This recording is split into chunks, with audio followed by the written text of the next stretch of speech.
Microsoft ওয়ার্ডে text এবং object এগুলো আসলে কিভাবে সিলেক্ট করতে হয় প্রফেশনালি এই জিনিসটা আজকে আমি আপনাদেরকে শেখাবো। অনেকেই ভাবতে পারেন যে টেক্সট তো জাস্ট ড্র্যাগ করে সিলেক্ট করা যায় অথবা কন্ট্রোল এ দিয়েও পুরো টেক্সটটাকে সিলেক্ট করা যায়।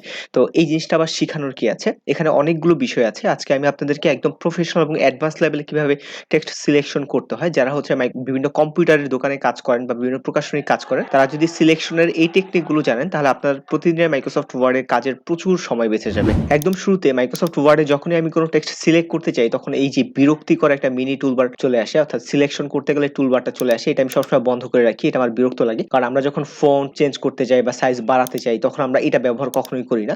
তো এটাকে বন্ধ করার জন্য প্রথমে আমরা ফাইলসে চলে যাব। ফাইলস থেকে অপশনস থেকে show mini toolbar on selection এটাকে আমরা অফ করে দিব। এরপর আমরা যখনই কোনো টেক্সটকে সিলেক্ট করতে যাব তখন আর এই মিনি টুলবারটা আসবে না। সাধারণত কোনো টেক্সট সিলেক্ট করার জন্য আমরা মাউসের বাম সাইডের বাটনটা আছে, লেফট বাটনটা ক্লিক করে এইভাবে ড্র্যাগ করলেই আমরা যে কোনো টেক্সটকে সিলেক্ট করে ফেলতে পারি। আর পুরো সবগুলো টেক্সটকে সিলেক্ট করার জন্য আমরা কন্ট্রোল এবং এ বাটন প্রেস করলে সবগুলো টেক্সট সিলেক্ট হয়ে যায়। এবং আপনি আপনার মাইক্রোসফট ওয়ার্ডের হোমে যদি আসেন, একদম কর্নার এখানে সিলেক্ট নামে একটা অপশন আছে, এখানেও যদি আপনি এটা ক্লিক করেন এটা হচ্ছে সিলেক্ট অল, অর্থাৎ কন্ট্রোল এর কাজ করে। এছাড়াও কোনো শব্দ সিলেক্ট করার জন্য হ্যাভ এই শব্দটা আমি সিলেক্ট করার জন্য এভাবে ড্র্যাগ করে সিলেক্ট করতে পারি। এটা কিন্তু সময় নেয়, বড় ডকুমেন্ট নিয়ে কাজ করতে গেলে এভাবে ড্র্যাগ করতে হয়। তো শুধুমাত্র এই শব্দটাকে সিলেক্ট করার জন্য আপনি এটার উপরে ডাবল ক্লিক করবেন, তাহলে শব্দটা সিলেক্ট হয়ে যাবে। আর এখান থেকে পুরো লাইনটাকে যদি আপনি সিলেক্ট করতে চান তাহলে আপনি 3 বার ক্লিক করবেন, অর্থাৎ ট্রিপল ক্লিক করবেন। একইভাবে এটার ক্ষেত্রে যদি দেখেন এখানে এই পুরোটা কিন্তু একটা লাইন। আপনি ভাবতে পারেন যে না এখানে হচ্ছে 3টা লাইন আছে, এখানে 3টা লাইন নেই, পুরোটা মিলে হচ্ছে একটা লাইন। আপনি শো এন্ড হাইডটাকে যদি ওপেন করে দেন তাহলে আপনি দেখতে পাবেন যে এটা হচ্ছে পুরোটা মিলে হচ্ছে একটা লাইন। অথবা আপনি টেক্সট বাউন্ডারিটা ওপেন করলে বুঝতে পারেন পুরোটা একটা লাইন। সো এই পুরোটা যদি আপনি সিলেক্ট করতে চান তাহলে আমরা ড্র্যাগ করে সিলেক্ট করি, এটা করতে পারি। অথবা আমরা এই যে কোনো একটা শব্দের উপরে এসে ট্রিপল ক্লিক করতে পারি, অর্থাৎ 3 বার ক্লিক করতে পারি। তাহলে 3 বার যদি ক্লিক করি তাহলে পুরো সেন্টেন্স বা পুরো লাইনটা আমাদের সিলেক্ট হয়ে যাবে। আর এই ধরনের ক্ষেত্রে যেগুলো আমাদের একটা লাইন এইভাবে থাকে, এগুলোতে ট্রিপল ক্লিক করলে পুরো লাইনটা সিলেক্ট হয়ে যাবে। আর যখন পুরো একটা লাইনের ভিতরে একটা প্যারাগ্রাফের ভিতরে একাধিক লাইন থাকবে তখন পুরো প্যারাগ্রাফটা সিলেক্ট করার জন্য ট্রিপল ক্লিক করলেও, ডাবল ক্লিক করলে শব্দ সিলেক্ট হয়ে যাচ্ছে, আর যদি আমি ট্রিপল ক্লিক করি পুরো প্যারাগ্রাফটা সিলেক্ট হয়ে যাবে। এখন ট্রিপল ক্লিক করলে তো পুরো প্যারাগ্রাফটা সিলেক্ট হয়ে যায়। প্যারাগ্রাফে দেখলাম যে 3টা লাইন আছে। এখন যদি আপনি চান যে শুধু প্রথম লাইনটা সিলেক্ট করবেন তাহলে এভাবে ড্র্যাগ করে করা যায়, কিন্তু আমি একটা ভালো পদ্ধতি ব্যবহার করি। এটার জন্য মাউসের কার্সারটা একদম কর্নারে আনি, যে রুলার এই জায়গাতে এনে জাস্ট এভাবে ক্লিক করলে এটা সিলেক্ট হয়ে যায়। এইভাবে ক্লিক করলে নিচেরটা সিলেক্ট হয়ে যাবে, এভাবে সিলেক্ট করতে পারি। আর আপনি কন্ট্রোল বাটনটা প্রেস করে ধরে তৃতীয় আরেকটা পদ্ধতি আপনাদেরকে বলি, সেটা হচ্ছে ডাবল ক্লিক করলে আমাদের পুরো মোবাইল পুরো শব্দটা সিলেক্ট হয়ে যাচ্ছে। আপনি কন্ট্রোল এবং যদি কন্ট্রোল এবং একটা ক্লিক করেন তাহলে দেখবেন যে পুরো প্যারাগ্রাফটা সিলেক্ট হয়ে যাচ্ছে। এটার ক্ষেত্রে আপনি যদি কন্ট্রোল ডাবল ক্লিক করলে হ্যাপটা সিলেক্ট হয়ে যাচ্ছে, কন্ট্রোল এবং যদি আপনি সিঙ্গেল ক্লিক করেন তাহলে পুরো লাইনটা সিলেক্ট হয়ে যাচ্ছে। এখানে একটা প্যারাগ্রাফের অধীনে 3টা লাইন আছে। তো আমরা যদি একটা শব্দ সিলেক্ট করতে চাই তাহলে ডাবল ক্লিক করব, আর আমরা যদি পুরো লাইনটা সিলেক্ট করতে চাই এইভাবে ড্র্যাগ করে করতে পারি। এটা প্রফেশনাল সিস্টেম না, আমরা জাস্ট এই জায়গায় এসে এটা ক্লিক করব, এভাবে সিলেক্ট করতে চাই। আর পুরো প্যারাগ্রাফটা যদি আমরা সিলেক্ট করতে চাই তাহলে আমরা এটার উপর ট্রিপল ক্লিক করতে পারি, অথবা আমরা কিবোর্ড থেকে কন্ট্রোল বাটনটা প্রেস করে একটা ক্লিক করতে পারি, তাহলে পুরো প্যারাগ্রাফটা সিলেক্ট হয়ে যাবে। এই প্যারাগ্রাফের অধীনে 3টা লাইন আছে। প্যারাগ্রাফ এবং লাইন স্পেসিং নিয়ে যদি আপনি এ টু জেড জানতে চান কোনটাকে প্যারাগ্রাফ বলে এবং কোনটাকে লাইন নিয়ে, তাহলে আপনি আমার চ্যানেলে এই ভিডিওটা দেখতে পারেন। আর এই যে শো এন্ড হাইড এটা নিয়ে যদি এ টু জেড দেখতে চান তাহলে আপনি আমার চ্যানেলে এই ভিডিওটা দেখতে পারেন। এগুলো আসলে খুবই ইম্পর্টেন্ট টুল যারা প্রফেশনালি মাইক্রোসফট ওয়ার্ডে কাজ করতে চান। এবার যদি নিচে আসি তাহলে দেখতে পাবেন এই পুরোটা হচ্ছে একটা প্যারাগ্রাফ, আমরা এইভাবে সিলেক্ট করে থাকি। এটা একটা প্রফেশনাল সিস্টেম না। আমরা লাইন সিলেক্ট করার জন্য এখানে একটা ক্লিক করতে পারি, এই লাইনটা সিলেক্ট করলাম। মাঝখানে কোনো লাইন সিলেক্ট করার জন্য কিবোর্ডে কন্ট্রোল বাটনটা প্রেস করে ধরে রাখবেন। আমি কন্ট্রোলটা ধরে রেখেছি, তারপর এটাকে সিলেক্ট করলাম, আবারও কন্ট্রোল বাটনটা প্রেস করে আমরা এইভাবে সিলেক্ট করতে পারি। আপনি যদি চান এই পুরো প্যারাগ্রাফটাকে সিলেক্ট করতে তাহলে আপনি ট্রিপল ক্লিক করতে পারেন, অথবা কিবোর্ড থেকে কন্ট্রোল এবং একটা সিঙ্গেল ক্লিক করতে পারেন। সেম একইভাবে আপনি এই জায়গাতে এসে ডাবল ক্লিক করলে একটা ওয়ার্ড সিলেক্ট হয়ে যাবে, ট্রিপল ক্লিক করলে পুরো যে সেন্টেন্সটা আছে পুরো প্যারাগ্রাফটা সিলেক্ট হয়ে যাবে। কিভাবে বুঝবো পুরোটা একটা প্যারাগ্রাফ? আপনি এখানে ক্লিক করলে দেখবেন যে একটা প্যারাগ্রাফ মার্ক, দুইটা প্যারাগ্রাফ মার্ক। সো আমি যদি ট্রিপল ক্লিক করি তাহলে এই পুরো প্যারাগ্রাফটা সিলেক্ট হয়ে যাচ্ছে।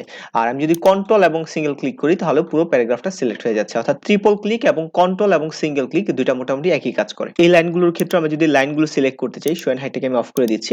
আমি এই জায়গাটাতে এখানে এসে আমি একটা ক্লিক করলাম, তারপর 6 নাম্বারটা সিলেক্ট করলাম, তারপর হচ্ছে 3 নাম্বারটা সিলেক্ট করলাম। এভাবেও চাইলে আমরা সিলেক্ট করতে পারি। এখন আপনি চাচ্ছেন হচ্ছে এই এতটুক টেক্সট হচ্ছে আপনি সিলেক্ট করবেন, যে লাল করা আছে এতটুক টেক্সট সিলেক্ট করবেন। সাধারণত আমরা কি করি, ড্র্যাগ করে সিলেক্ট করি।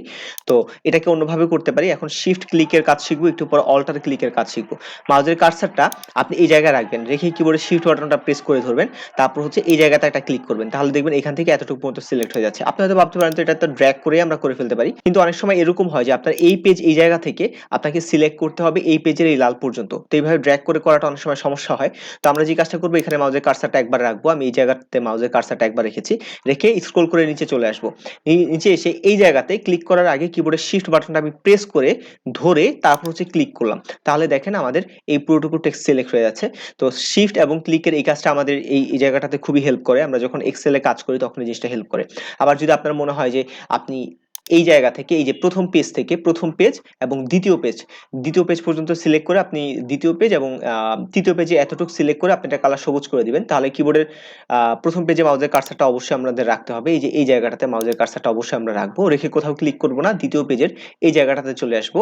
ছাত্রদের ক্ষেত্রে হয়, এখানে এসে শিফট বাটনটা প্রেস করে ধরে একটা ক্লিক করলাম, তাহলে দেখবো যে আমাদের পুরো টেক্সটটা সিলেক্ট হয়ে গেছে। এরপর আমরা আমাদের কালারটাকে বা আমাদের ফন্টের যে ফরম্যাট হতে পারে আমরা আমাদের ফরম্যাটটাকে সেট করে দিতে পারি। তো এতক্ষণ আমরা কন্ট্রোল ক্লিক এবং শিফট ক্লিক এই দুইটা শিখলাম, যেটা খুবই কাজে লাগে আমাদের। এখন আমরা শিখবো অল্টার ক্লিক, এটা হচ্ছে আমার সবচেয়ে গুরুত্বপূর্ণ একটা জিনিসের মধ্যে তো এটাকে সিলেক্ট করতে গেলে অনেক সময় সমস্যা হয়, এই কারণে কি করবেন, কিবোর্ডে অল্টার বাটনটা প্রেস করে আপনি এইভাবে সিলেক্ট করবেন, তাহলে দেখবেন যে এটা হচ্ছে লম্বালম্বি ভাবে সিলেক্ট হচ্ছে। তো আপনি এতটুকুকে বাদ দিয়ে দিতে চাচ্ছেন, তাহলে এতটুকু আপনি সিলেক্ট করবেন, সিলেক্ট করার পর আপনি কিবোর্ড থেকে ব্যাক স্পেস বাটন প্রেস করে দিবেন। এটা আমার অনেক ক্ষেত্রেই লাগে, আমি একটা এক্সাম্পল দেখাচ্ছি, যেমন এগুলো হচ্ছে আমি হ্যাশট্যাগ দিয়েছি, সাধারণত আমরা জানি যে ফেসবুক রিলসে বা টিকটকে আমরা হ্যাশট্যাগ ব্যবহার করে থাকি। তো এখন আমি চাই এখানে কমা দিব, তো কারণ হচ্ছে ইউটিউবে ট্যাগ ব্যবহার করতে গেলে হ্যাশ ব্যবহার করে না, ট্যাগের ক্ষেত্রে সেখানে কমা ব্যবহার করা হয়।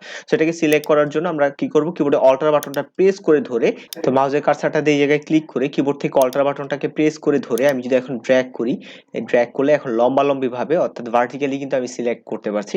সেটা আমাদের অনেক ক্ষেত্রেই আমার অনেক ক্ষেত্রে অনেক কাজ করতে গেলে প্রায় এটা ব্যবহার করা হয়। আবার এই হ্যাশট্যাগে হচ্ছে আমরা কমা ব্যবহার করব, এটা অন্যভাবে করা যায়, কন্ট্রোল এবং এজ বাটন প্রেস করে এই জায়গাতে যদি আমরা হ্যাশ লিখি এবং নিচে যদি আমরা কমা দিয়ে দিই, তাহলেও কিন্তু দেখা যায় যে খুব ইজিলি রিপ্লেসের যে কাজটা আছে এটা করা যায়। তবে এটা হয়তো রিপ্লেস দিয়ে হ্যাশকে কমা বানিয়ে ফেলা যায়, কিন্তু যে ভার্টিক্যাল যে সিলেকশনের কাজটা এটা কিন্তু আমাদের মাইক্রোসফট ওয়ার্ডে অনেক ক্ষেত্রে অনেক ব্যবহার করা হয়, এবং এটা জানা থাকলে আমার অনেক ক্ষেত্রে প্রশ্ন তৈরি করতে গিয়ে বইয়ের কাজ করতে গিয়ে এটা আমাকে খুব হেল্প করেছে। তো এটা শিখে রাখলে ভবিষ্যতে অনেক হেল্প পাওয়া যায়। এবং রিপ্লেসের যে ব্যবহারটা এটা মাইক্রোসফট ওয়ার্ডে আমাকে অনেক হেল্প করে, কন্ট্রোল এবং এস দিয়ে রিপ্লেস আমরা করি। যেমন ধরেন আমি ছোট হাতে যতগুলো এম আছে এগুলোকে বড় হাতে করতে চাই, তাহলে আমি এখানে লিখলাম যে ছোট হাতের এম সিলেক্ট হবে মানে ফাইন্ড হবে, আর রিপ্লেস হবে বড় হাতের এম দিয়ে। তারপর যদি আমি রিপ্লেস অলে ক্লিক করি তাহলে সবগুলো রিপ্লেস হয়ে যাবে, আর যদি আমি ফাইন্ডে ক্লিক করি তাহলে প্রথমে এটা সিলেক্ট করবে, আমি চাই যে এটাকে সিলেক্ট কাজ না করতে, তারপর হচ্ছে দ্বিতীয়টা, সো আমি চাই দ্বিতীয়টাকে কাজ হোক, দ্বিতীয়টাকে আমি সিলেক্ট করছি, দ্বিতীয়টা হবে না, চতুর্থটা হবে না, পঞ্চমটা হবে না, এবং এটাকে চাই যে হচ্ছে বড় হোক, তাহলে এটাকে আবার রিপ্লেস করলাম।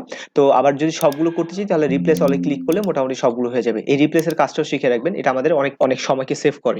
একটা কাজ আমি শিখেই ভবিষ্যতে রিপ্লেস নিয়ে আমি ফাইন্ড এন্ড রিপ্লেস নিয়ে প্রশ্ন একটা ভিডিও বানাবো। যেমন দেখেন এখানে প্রত্যেকটাতে খেয়াল করলে দেখবেন যে এই যে ইন্টার দেয়া আছে, আমি যদি চাই যে সবগুলো একসাথে থাকবে, এই যে এইভাবে থাকবে, এক লাইনে থাকবে, তাহলে আমরা যে কাজটা করতে পারি যে রিপ্লেস দিয়ে কিন্তু এই কাজটা করা যায়। আমরা ফাইন্ড এন্ড রিপ্লেসে গেলাম, আমরা এখান থেকে মোরে চলে গেলাম, যদি এটা আজকের ভিডিওর মেইন বিষয় না, তারপরে জিনিসটা আমি আপনাদেরকে শিখিয়ে রাখি, এটা আপনাদেরকে অনেক হেল্প করবে। এটা করার জন্য আমরা যে কাজটা করতে পারি যে এই জায়গা ফাইন্ডে গিয়ে দিব আমরা প্যারাগ্রাফ, এই যে প্যারাগ্রাফ মার্ক এটাতে আমরা ক্লিক করলাম, তাহলে এই চিহ্নটা এবং পি মানে প্যারাগ্রাফ মার্কটাকে আমরা স্পেস দিব, জাস্ট একটা স্পেস হয়ে যাবে। যেমন হচ্ছে আমরা রিপ্লেস অল যদি ক্লিক করি তাহলে দেখেন আমাদের সবগুলো লাইন যেগুলো হচ্ছে ভার্টিক্যালি ছিল সেগুলো কিন্তু হরিজন্টালি হয়ে গেছে। সুতরাং আমরা একাধিক প্যারাগ্রাফ বা একাধিক লাইনকে একটা প্যারাগ্রাফ বা একটা লাইনের অধীনে নিয়ে এসেছি ফাইন্ড এন্ড রিপ্লেসের সিলেকশন পদ্ধতিটা ব্যবহার করে। আমরা যদি ম্যানুয়ালি করতে যেতাম এভাবে সিলেকশন করে তাহলে বিষয়টা সময় লাগতো, কিন্তু ফাইন্ড এন্ড রিপ্লেসে অটোমেটিক আমরা অটো সিলেক্ট করে ফেলেছি। ফাইন্ড এন্ড রিপ্লেসের আরো কয়েকটা সিলেকশন অ্যাডভান্স সিলেকশন টেকনিক আপনাকে দেখাচ্ছি। তো ফাইন্ড রিপ্লেসের জন্য আবার আমরা কন্ট্রোল এবং এইচ বাটন প্রেস করব, তাহলে আমাদের এই উইন্ডোটা আসবে। এখান থেকে আমরা মোরে ক্লিক করব, মোরে ক্লিক করার পরে যে স্পেশাল, তো স্পেশালে গিয়ে আমরা প্যারাগ্রাফ মার্ক সিলেক্ট করার জন্য প্যারাগ্রাফটাকে সিলেক্ট করেছি, তাহলে হচ্ছে একটা সিম্বল আমরা দেখতে পাচ্ছি, তারপর হচ্ছে পি, এটা মানে হচ্ছে প্যারাগ্রাফ। সো এটাকে আমরা ম্যানুয়ালিও লিখতে পারি, আমরা শিফট এবং হচ্ছে 6 প্রেস করলে আইকনটা চলে আসবে, আর এখানে পি দিলে এই পি আইকনটা চলে আসবে। এভাবে আমরা প্যারাগ্রাফ মার্কটাকে লিখতে পারি। আপনি যদি চান যে ট্যাব সিলেক্ট করতে, অনেকগুলো ট্যাব আছে সেগুলোকে রিমুভ করতে, তাহলে এখানে প্যারাগ্রাফের নিচে যদি সিলেক্ট করেন তাহলে যেই ট্যাবগুলো ছিল সেগুলো সিলেক্ট হয়ে যাবে। একইভাবে আপনি যদি চান যে সেকশন ব্রেকটাকে সেকশন এটা হচ্ছে পেজ ব্রেক অনেকগুলো পেজ ব্রেক আছে সেগুলোকে রিমুভ করতে, তাহলে এখান থেকে পেজ ব্রেক রিমুভ করতে পারবেন। আপনি যদি চান যে সেকশন ব্রেককে রিমুভ করতে, তাহলে এখান থেকে আপনি সেকশন ব্রেকটাকে রিমুভ করতে পারবেন। তো আপনি যে জিনিসগুলো চান এখান থেকে মোটামুটি অনেক কিছু সিলেক্ট করতে পারেন। এখন একটা গুরুত্বপূর্ণ আপনাকে জিনিস দেখাই যে এখানে এই ডকুমেন্টগুলো যদি দিকে খেয়াল করেন তাহলে দেখবেন যে একাধিক স্পেস আছে। দেখেন প্রত্যেকটা ডকুমেন্ট কেমন ফাঁকা ফাঁকা, তার মানে এখানে অনেকগুলো স্পেস আছে। এটা বোঝার জন্য আমরা যে শো এন্ড হাইড এটাকে ওপেন করে দিব, তাহলে দেখতে পাচ্ছি এখানে অনেকগুলো স্পেস আছে। শো এন্ড হাইড হচ্ছে কখন হচ্ছে একাধিক স্পেস থাকে, কখন ট্যাব থাকে, কখন পেজ ব্রেক সেকশন ব্রেক থাকে, এগুলো হচ্ছে শো এন্ড হাইড এর মাধ্যমে ডিটেইলসে দেখা যায়। শো এন্ড হাইড কিভাবে কাজ করে এটা দেখার জন্য আপনারা চাইলে এই ভিডিওটা দেখে আসতে পারেন, এখন বললে বিষয়টা অনেক বড় হয়ে যাবে। তো আমাদের এখানে অনেকগুলো স্পেস আছে, সো আমরা সবগুলো স্পেসকে রিমুভ করে একটা স্পেসে নিয়ে আসবো। তো এটার জন্য আমরা কি করতে পারি, এভাবে ম্যানুয়ালি ব্যাক স্পেস প্রেস করে করে আমরা সিলেক্ট করে বা এভাবে মাউস দিয়ে ড্র্যাগ করে সিলেক্ট করে এই স্পেসগুলোকে আমরা রিমুভ করতে পারি। অথবা আরেকটা শর্টকাট ব্যবহার করতে পারি, ফাইন্ড এন্ড রিপ্লেসের জন্য কন্ট্রোল এইচ আমরা ক্লিক করলাম, এই উইন্ডোটা আসবে। এখান থেকে আমরা এই জায়গা থেকে আমরা দিতে পারি কয়টা স্পেস রিমুভ করতে পারি, এখান থেকে 1 2 3 এভাবে তিনটা স্পেস দিলাম, তিনটা স্পেস ইকুয়াল টু এই জায়গাটাতে এসে একটা স্পেস দিয়ে দিলাম, রাইট। সো তাহলে যেখানে তিনটা স্পেস থাকবে সেখানে একটা স্পেস হয়ে যাবে। আরেকটা শর্টকাট ব্যবহার করতে পারি, এখানে আমরা গিয়ে এই সাইনটা দিব, শিফট এবং 6 প্রেস করলে সাইনটা আসবে এবং ডাব্লিউ দিব। ডাব্লিউ মানে হচ্ছে একের অধিক স্পেস, আমি আবার রিপিট করছি, শিফট এবং 6 প্রেস করব তাহলে সাইনটা আসবে, এবং ডাব্লিউ মানে হচ্ছে একাধিক স্পেস। তার মানে হচ্ছে এখানে আমরা ফাইন্ড করতে বলছি একের অধিক যদি স্পেস থাকে সেটাকে খুঁজে বের করবে, আর এই জায়গাটাতে এসে সেটা হচ্ছে একের অধিক স্পেস সমান সমান একটা স্পেস হয়ে যাবে। তাহলে এখানে এসে একবার স্পেস বাটন আমরা প্রেস করলাম। তো তারপর আমি এখান থেকে রিপ্লেস অলে যদি ক্লিক করি তাহলে এখানে যতগুলোতে প্রায় প্রায় 591টা একের অধিক তারা হচ্ছে স্পেস পেয়েছে, সো সেগুলোকে ওরা একইভাবে এই ডকুমেন্টে আমরা দেখতে পাচ্ছি অনেকগুলো প্যারাগ্রাফ সাইন আছে, এই যে একটা প্যারাগ্রাফ সাইন, এগুলো সব প্যারাগ্রাফ সাইন। এখন যদি আপনি চান সবগুলো প্যারাগ্রাফ সাইনকে রিমুভ করে দিতে, তাহলে আমরা যেটা করব যেখানে পি দিলাম, এই সাইনটা প্লাস পি এটা মানে প্যারাগ্রাফ, তারপর রিপ্লেস অলে ক্লিক করলে পুরো ডকুমেন্টটা দেখবে যে একটা প্যারাগ্রাফ হয়েছে। দেখুন সবগুলো হচ্ছে একই লাইনের অধীনে আছে। শো এন্ড হাইডটাকে আমি অফ করে দিলাম। আমি আপনাদেরকে টেবিল সিলেকশনটা দেখাবো, যেটা খুবই গুরুত্বপূর্ণ একটা অংশ। তো প্রথমত আমি যদি এই লাইনটাকে সিলেক্ট করি তাহলে এই যে এই জায়গায় ক্লিক করে পুরো লাইনটাকে সিলেক্ট করতে পারি, যেটা আমরা এভাবে ড্র্যাগ করে করতে পারতাম, করলাম জাস্ট এখানে এটা ক্লিক করে এভাবে সিলেক্ট করতে পারি। এভাবে মাঝখানটা যদি কোনো কিছুটা সিলেক্ট করতে চাই তাহলে কিবোর্ড থেকে কন্ট্রোল বাটনটা প্রেস করে এভাবে আমরা এক এক করে সিলেক্ট করতে পারি। একইভাবে আপনি যদি চান উপরের লাইনগুলোকে সিলেক্ট করতে তাহলে জাস্ট এই জায়গাতে এসে একটা ক্লিক করবেন, তাহলে উপরটা সিলেক্ট হয়ে যাবে। এটা সিলেক্ট করতে চাইলে এটা ক্লিক করতে পারেন, তাহলে এটা এভাবে সিলেক্ট হয়ে যাবে। সো বাম পাশেগুলো সিলেক্ট করার জন্য বামে এসে ক্লিক করবেন রুলারের বাইরে, এবং উপরে গুলি সিলেক্ট করার জন্য এই জায়গা থেকে সিলেক্ট করলে পুরোটা সিলেক্ট হয়ে যাবে। সো আমি যদি এখন র্যান্ডম একটা টেক্সট নিয়েছি, সো আমি যদি কন্ট্রোল এ দিই তাহলে পুরোটা সিলেক্ট হয়ে যাচ্ছে। এখন যদি চান যে পুরো টেবিলটা সিলেক্ট হবে তাহলে আপনি এই যে এই জায়গাটা দেখতে পাচ্ছেন, এখানে ক্লিক করলে শুধু টেবিলটা সিলেক্ট হয়ে যাচ্ছে, টেক্সট সিলেক্ট হবে না। আর কন্ট্রোল এ দিলে টেবিল প্লাস টেক্সট দুইটা সিলেকশন হয়ে যাচ্ছে। আপনি যদি চান যে টেবিলের প্রথম যে ঘরটা আছে, যে কলামটা আছে, এটাকে আপনি ডিলিট করে দিবেন, তাহলে যে উপরে ক্লিক করবেন, আপনি এভাবে ড্র্যাগ করা দরকার নেই, ড্র্যাগ করলে হয় যে উপরে জাস্ট এভাবে ক্লিক করে এটাকে সিলেক্ট করতে পারেন। তারপর পুরো ঘরটাকে ডিলিট করার জন্য আপনি ব্যাক স্পেস বাটন প্রেস করলে পুরো ঘরটা কিন্তু ডিলিট হয়ে গেছে। টেবিলের ক্ষেত্রে একটা গুরুত্বপূর্ণ জিনিস, আমি যদি চাই যে এই নিচে যে টেবিলটা আছে ডিলিট করে দেবো, তাহলে এখানে ক্লিক করে পুরো ঘরটাকে আমি পুরো যে রোটা আছে রোটাকে সিলেক্ট করলাম, তারপর হচ্ছে কিবোর্ড থেকে ব্যাক স্পেস বাটন প্রেস করলে পুরো রোটা ডিলিট হয়ে গেল।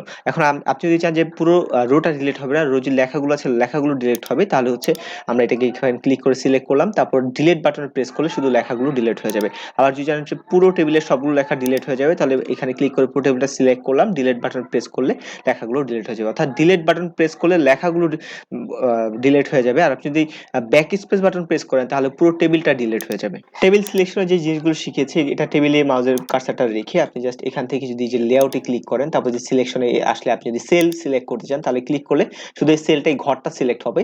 আর আপনি যদি চান যে পুরো হচ্ছে কলামটা সিলেক্ট করতে, কলাম মানে লম্বালম্বি থাকবে, কলম যেভাবে লম্বালম্বি থাকে এটা সিলেক্ট করতে পারবেন। আপনি যদি চান যে সিলেক্ট রো, রশি যেভাবে থাকে, তাহলে পুরো রোটা হচ্ছে সিলেক্ট হয়ে যাবে। দেখেন আমাদের কার্সারটা হচ্ছে আমি ঘরে রাখলাম, রেখে হচ্ছে যদি আমি এখান থেকে রোটা সিলেক্ট করি তাহলে রোটা সিলেক্ট হবে। এটা সাধারণত আমাদের লাগে না, পুরো টেবিল সিলেক্ট করতে চাইলে পুরো টেবিলটা এভাবে সিলেক্ট করে ফেলতে পারি, সেটা আমাদের লাগে না, তারপর শিখে রাখলাম। তো যদি এই সেলটাকে সিলেক্ট করতে চান, যে এই ঘরটা আপনি আলাদা একটা কালার দিতে চান, এই কর্নারে মাউসের কার্সারটা আনবেন, মাঝখানে আনলে হবে না, কর্নারে এনে একটা ক্লিক করলে আপনার এই ঘরটাই সেলটা আপনি সিলেক্ট হয়ে যাবে। এরপর যদি চান যে সেলটাকে আপনি আলাদা একটা কালার দিতে, তখন আপনি এখান থেকে একটা পছন্দের মতো কালার দিতে পারবেন। পুরো টেবিলটা সিলেক্ট করার জন্য আমি যেটা বলেছি এই জায়গায় ক্লিক করলে পুরো টেবিলটা সিলেক্ট হয়ে যায়। আবার কিবোর্ডের কন্ট্রোল এখানে ক্লিক করলে দেখবেন যে একটা রো সিলেক্ট হচ্ছে, তাই না? সো আপনি যদি পুরো টেবিলটা সিলেক্ট করতে চান এখানেও ক্লিক করতে করতে পারেন, একটা শর্টকাট হচ্ছে কন্ট্রোল বাটনটা প্রেস করে এই যে মার্জিনের বাইরে এই জায়গাটা ক্লিক করলেও দেখবেন যে পুরো টেবিলটা সিলেক্ট হয়ে যাচ্ছে। টেবিল সিলেকশনের পার্ট শেষ। এখন পেজ কিভাবে সিলেকশন করতে হয় যেটা আপনাদেরকে দেখাবো। তো পেজ সিলেক্ট করার জন্য আপনি এই যে এই জায়গায় দেখতে পাচ্ছেন পেজ লেখা আছে 1 of 7, 7টা পেজ আছে।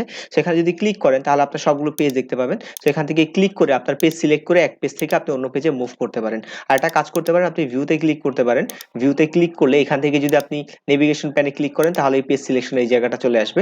এখান থেকে এই যে ওয়ান পেজ সিলেক্ট করলে শুধুমাত্র একটা পেজ দেখা যাবে, আপনি বারবার একটা পেজই দেখবেন এবং লম্বালম্বি ভাবে এটা স্ক্রল হবে। আপনি যদি মাল্টিপল পেজ দেখতে চান, অনেক সময় মাল্টিপল পেজ এইভাবে দেখা লাগে বইয়ের কাজ করার ক্ষেত্রে, তখন আপনি এখান থেকে পেজ সিলেক্ট করে দিতে পারেন। তো অনেক সময় আমাদের বুলেট লিস্ট সিলেকশনের খুবই প্রয়োজন পড়ে, এটা আমরা অনেক ঝামেলা পড়ি। তো বুলেট লিস্ট সিলেক্ট করার জন্য আপনি যে কাজটা করবেন, উপরে দুইটা দেখবেন, উপরে এই যে এটা দেখতে পাচ্ছেন এগুলোকে বলা হয় হচ্ছে ইনডেন্ট, এটাকে বলে ফার্স্ট ইনডেন্ট। অর্থাৎ আপনি পুরো টেক্সটটা যদি সিলেক্ট করেন তাহলে ফার্স্ট ইনডেন্ট যে বুলেট লিস্ট গুলো আছে এটা হচ্ছে বুলেট লিস্ট, আপনারা দেখতে পাচ্ছেন। এটা যদি আপনি সিলেক্ট করেন, পুরো টেক্সটটা কিভাবে আমি সিলেক্ট করলাম, ড্র্যাগ করে সিলেক্ট করলাম, আবার কিভাবে সিলেক্ট করা যায়, আমাদের কাছেটা এখানে রেখে শিফট বাটনটা প্রেস করে এখানে ক্লিক করলে পুরো টেক্সটটা আমাদের সিলেক্ট হয়ে যাচ্ছে, রাইট। সো এখানে ক্লিক করে এটাতে যদি সিলেক্ট করেন ইনডেন্ট, তাহলে আপনার বুলেট লিস্টটা হচ্ছে এখানে মুভ হবে, বুলেট লিস্টের পাশাপাশি টেক্সটটা এখন মুভ হচ্ছে। আর আপনি যদি চান যে টেক্সটটাকে মুভ করতে, তাহলে আপনি এই জায়গাতে ক্লিক করবেন, টেক্সট এবং বুলেট লিস্ট দুইটাই হচ্ছে মুভ হবে। আর আপনি যদি চান যে টেক্সটটা মুভ হবে না, বুলেট লিস্টটা মুভ হবে, তাহলে টেক্সটটাকে একটু সামনে আনি, তারপর হচ্ছে এটাতে ক্লিক করি, তাহলে হচ্ছে এই জায়গাটা এইভাবে মুভ করা যাবে, আপনি আপনার ইচ্ছা মতো মুভ করতে পারবেন। আর একটা জিনিস আপনাকে একটু বলে রাখি, আপনি যদি টেক্সট সিলেক্ট না করেন, যেমন আপনি এখানে আমাদের কার্সারটা রেখেছেন, তারপর এটাকে সিলেক্ট করলেন, তাহলে শুধুমাত্র একটা মুভ হচ্ছে, তাই না? আবার এটাতে সিলেক্ট করে যদি এটা সিলেক্ট করি, তাহলে দেখবেন যে শুধুমাত্র একটা মুভ হবে। অবশ্যই আপনাকে পুরো বুলেট লিস্ট, পুরো টেক্সটটাকে সিলেক্ট করে এই যে এই জায়গাতে আপনাকে এটাকে সিলেক্ট করতে হবে এইভাবে। তো অনেক সময় দেখা যায় যে বুলেট লিস্টটা আপনি এভাবে সিলেক্ট করলেন, সিলেক্ট করে আপনি এই জায়গায় যখনই স্পেসিং দিবেন, এই স্পেসিংটা পেয়ে যাবেন হচ্ছে আপনি পেজ লেআউটের এই জায়গাটাতে। আমি এখানে এনেছি আমার কাজের সুবিধার্থে, এখানে যদি দিয়ে দেন তাহলে দেখবেন যে স্পেসিংটা উপরে হচ্ছে। আপনি যদি চান যে মাঝখানে মাঝখানে স্পেস হবে, এটা কিন্তু হচ্ছে না এখন।